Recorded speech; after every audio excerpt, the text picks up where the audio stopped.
বজবজের নাবালিকাকে বাড়ি থেকে নিয়ে গিয়ে যৌন নির্যাতনের অভিযোগ এবং আগ্নেয়াস্ত্র দেখিয়ে হুমকি দেওয়ারও অভিযোগ করছে বজবজের নস্কর পাড়া এলাকার ঘটনা।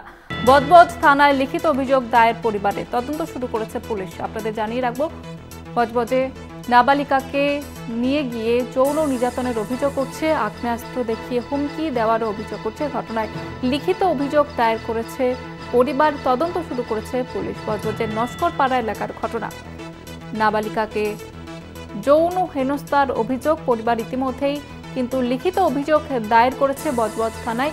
ঘটনার তদন্ত শুরু করেছে পুলিশ। আমাদের সঙ্গে রয়েছে প্রতিনিধি সুব্রজিৎ চক্রবর্তী। সুব্রজিৎ, কি অভিযোগ উঠছে ঠিক? দেখো, তোমায় প্রথমেই জানিয়ে রাখবো, বজবজ পৌরসভার 15 এবং 16 নম্বর ওয়ার্ডের যে সংযোগস্থলে নস্কর পাড়া, সেই এলাকার ঘটনা। গত শনিবার রাতে বাবা মায়ের সাথে বাড়িতেই ঘুমাচ্ছিল নাবালিকা।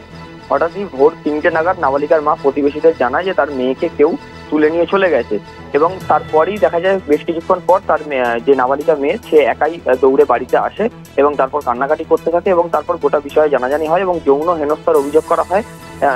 বেশ একজন যুবকের বিরুদ্ধে কিন্তু এই অভিযোগ তুলছেন নাবালিকার পরিবারের লোকজন। এবং তারপরেই কিন্তু ওই নাবালিকাও যেটা জানায় যে তাকে কিন্তু আগ্নেয়াস্ত্র দেখিয়ে গুলি করে দেওয়ার ভয় দেখানো হয় যদি সেই ঘটনার কথা সে বাড়ি গিয়ে কাউকে জানায়।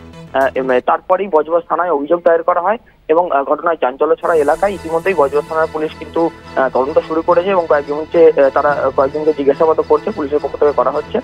এর পাশাপাশি তোমায় জানিয়ে রাখবো, নাবালিকার মাকেও কিন্তু প্রশ্ন করা হলে তিনি কোনো উত্তর দেননি। তবে হাসপাতালে যখন ওই নাবালিকাকে স্বাস্থ্য পরীক্ষার জন্য নিয়ে যাওয়া হয়েছিল, তখন কিন্তু আমরা যখন প্রশ্ন করি, তিনি কোনো উত্তর না দিলেও পুলিশ কিন্তু আমাদের ছবি করতে বাধা দেয়। এক শ্রেণীর সংবাদ মাধ্যম, তারা একবারে ফাঁড়ি চত্বরের ভিতরেই ছবি করছিল, তাদের কিন্তু বাধা না দিয়ে পুলিশ কিন্তু আমাদের হাসপাতালে ছবি করতে বাধা দেয়। সেই জায়গাতেও কিন্তু প্রশ্ন উঠে যাচ্ছে।